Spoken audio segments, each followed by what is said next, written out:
ગઈકાલે મારી વાઈફ મને કે સાલા તું તો નાલાયક જેવો છે, તારે જેવો નાલાયક મારે મેં જિંદગીમાં જોયો નથી. મેં કીધું નાલાયક હતો ને એટલે તારી જોડે મેરેજ કર્યા, બાકી લાયક તારી જોડે મેરેજ કરે ખોટું લાગી ગયું.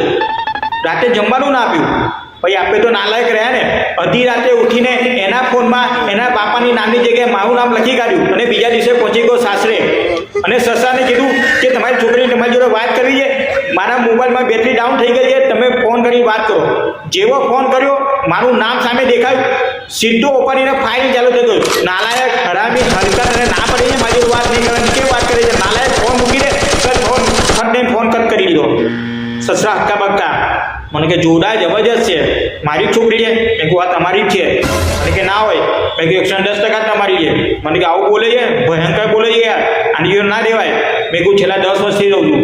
મને કે ગાભા કાઢી નાખ્યા. મેં કહું મારી કેવી હાલત થતી હશે વિચારો. ભાઈ આવું છે.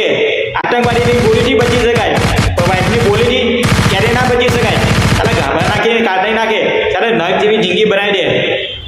સસાને ખબર પડી ગઈ હસબન્ડની કેવી હાલત થતી હશે વિચાર કરો.